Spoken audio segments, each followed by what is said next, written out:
Hi everyone. So it's day 7 or 1 week since Russia's invasion of Ukraine, and unfortunately, there looks to be really no significant signs of de-escalation.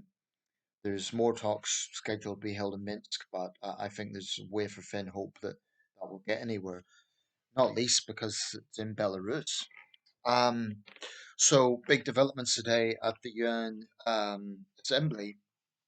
141 countries voted condemn Russia or call for an immediate ceasefire. I'm not sure what the exact wording of the resolution was, but nevertheless, 141. There were five abstentions and 35 countries voted against. I haven't seen the list and I don't know what the precise wording was.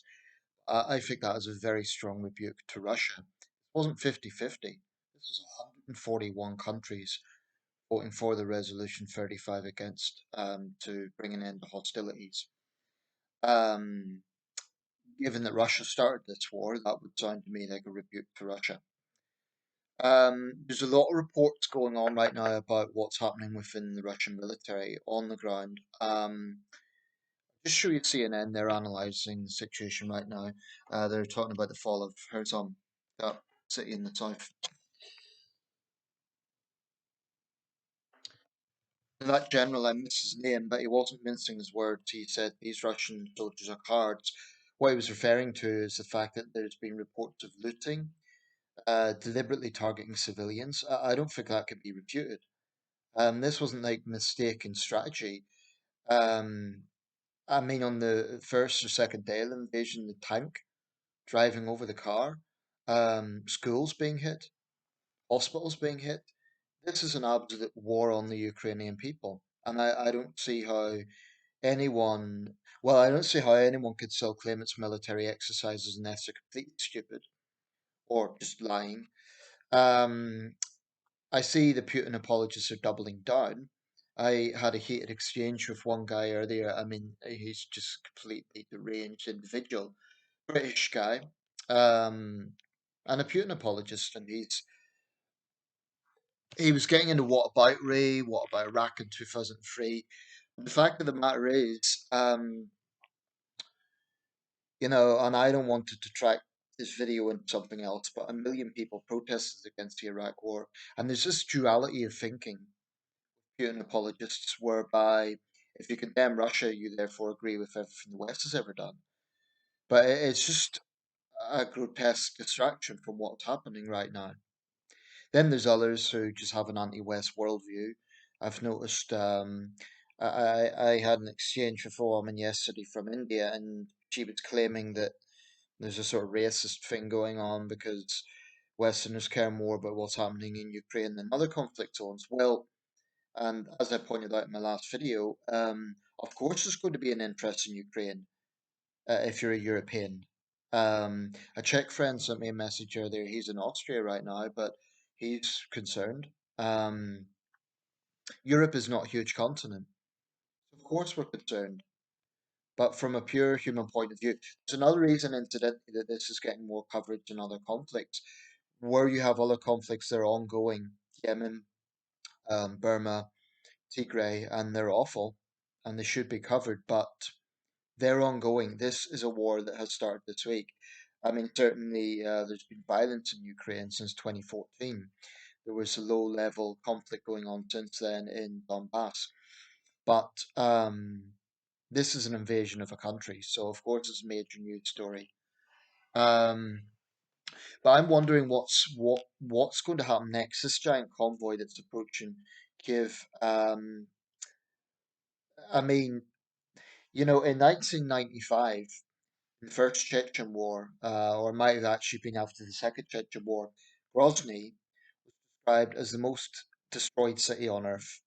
It was the Chechen capital and was heavily bombarded by Russian forces. Um, there's a history of urban sieges in the late 20th century, well, from the Second World War onwards. Leningrad, of course, incredibly bloody, the bloodiest siege in human history. Um, but there's been many others. Grozny, just mentioned, Sarajevo during the Bosnian War, Aleppo during the Syrian War, and Damascus. Um, Mosul. during the ISIS assault on that city. And there's probably other examples I'm overlooking. Now it looks like it's coming to Kyiv, and Kyiv's a city of about 3 million. It's going to be long and bloody. I wonder what's happening in the Russian military because, on one hand, you have these disorientated, disillusioned troops. Some of them are very young. There's one picture, two Russian POWs, and honestly, one guy looked like he could not have been more than 15. I don't know what the age in the Russian military is, but he looked really young. From what I can see, the Ukrainians have been treating the POWs very well. Now, obviously, I'm not there, um, which under the circumstances is something, because after all, they're invaders. But the Ukrainians, haven't been abusing them. In one case, they even gave the guy food, let him call his mother. So the courage that the Ukrainian people are showing is incredible. In Kherson, the mayor was basically saying what Russia is doing. We either give up or they shell us. And you could see the desperation in his voice. This is a people under siege from a much larger neighbor. And then in the West, we have Putin's useful stooges, Tucker Carlson on Fox News, Peter Hitchens writing in the Daily Mail. I mean, look at these images.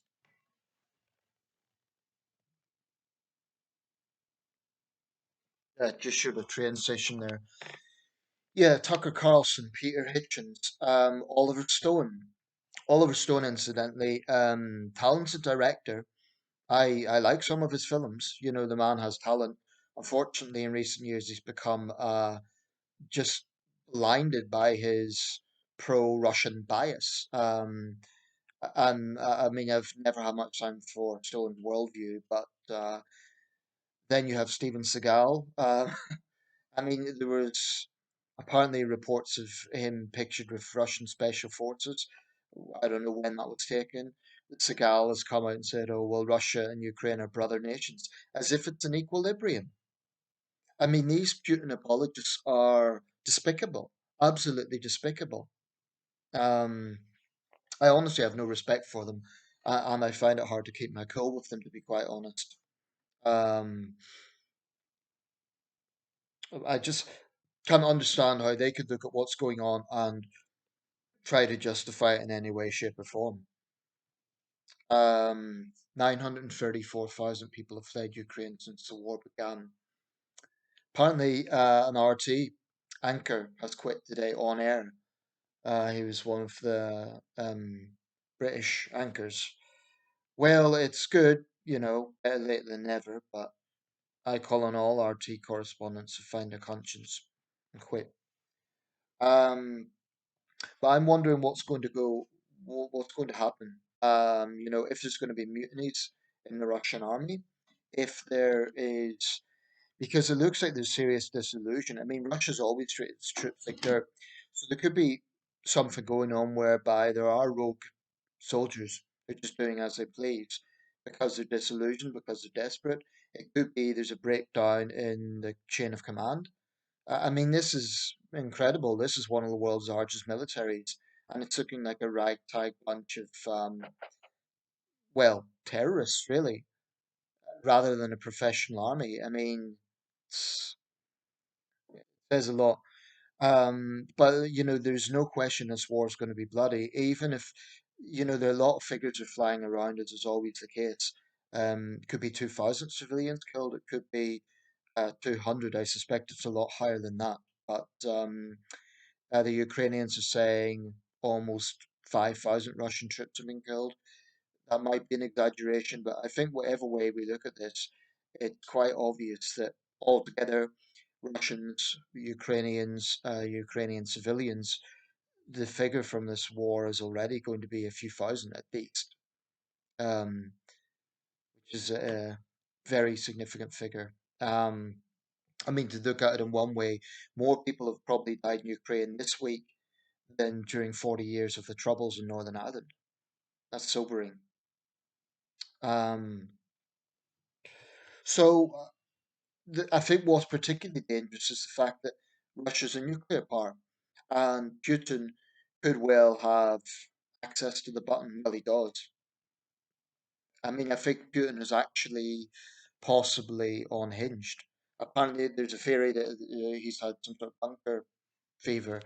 I mean, people talk about, is it the Third World War? Is it a new Cold War? I think Third World War. I think if we're looking at this minute to midnight model, if you're not familiar with that, it's this model that was developed to show situations on Earth, a range of human situations, disasters, and so on that brought humanity close to the brink. I would say if we're looking at that scale now, what's happened in Ukraine this week has pushed us closer to midnight.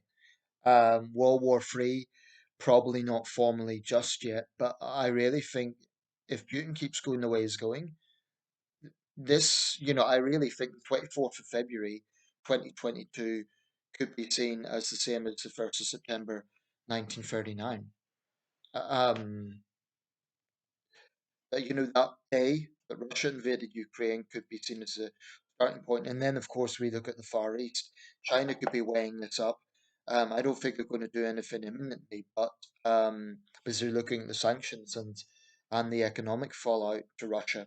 Of course, China could actually get some PR here. If they came in, put pressure on the Russians because they have a good relationship with Russia to end this, then Xi Jinping could cloak himself as a great peacemaker. It would be a clever move by China. I mean, it wouldn't, wipe away what they're doing to the Uyghur people in Xinjiang, but it would certainly be a clever move diplomatically by China. Will that happen? I don't know.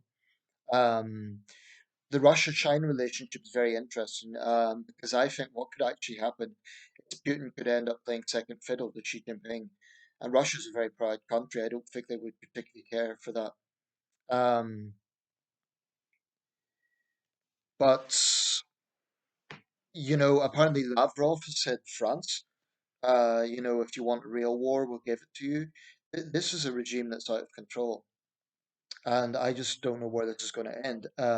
I hope there's mutinies in the Russian military so that they're so disgusted that they'll refuse to fight. Apparently, they've been laying down arms in some cases, but there's mixed reports emerging.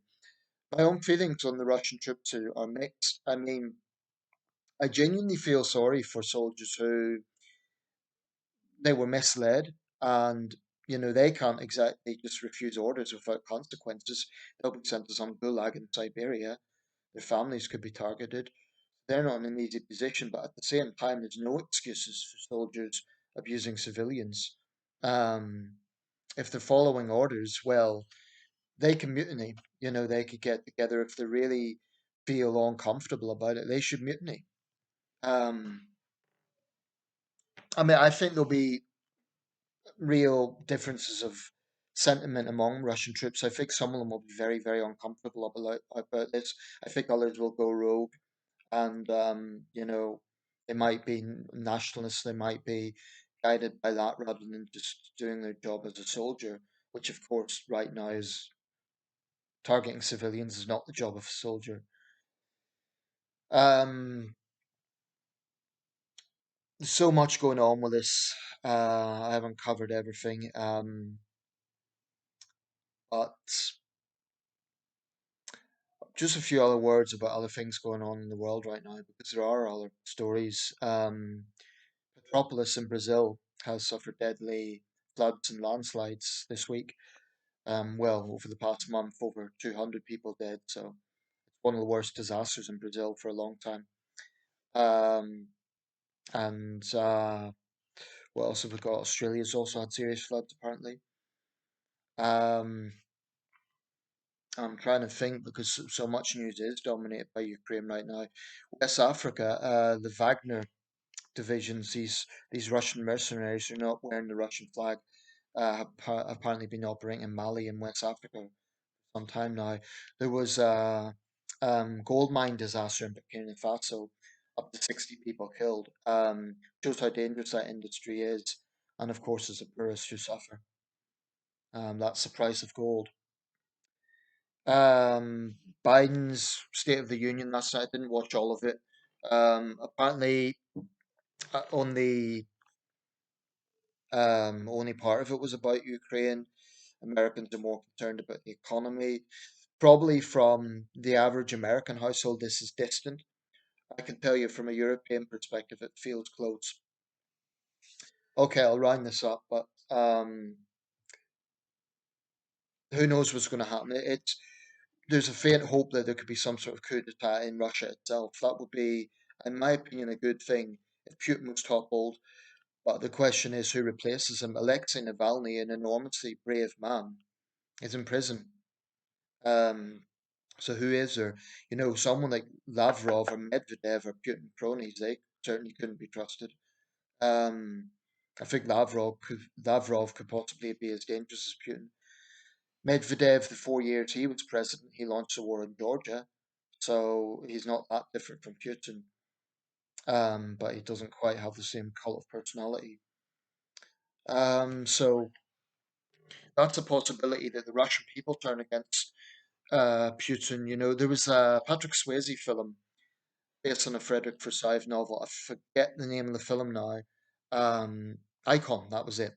And in that film, it sort of shows this ultra nationalist Russian leader who rises to the Kremlin and basically files are exposed showing he has a program for ethnic cleansing and he's basically a fascist and there's a people power revolution against him. It's a good movie actually. And now something similar might happen with Putin. I hope it does because this man is a danger to the world. I really believe that. Um, I honestly think if Russia had a different leader, um, so many things would be different. I mean, think of how much the West and Russia could do together. It wouldn't be about humiliating Russia. It would be about putting Russia on level footing, but not with someone like Vladimir Putin in the Kremlin. I mean, let's not forget that Russia was in the G8 for a while. So this idea of poor, humiliated Russia, I just don't buy it. Russia's suffering because of Vladimir Putin. That's what it comes down to.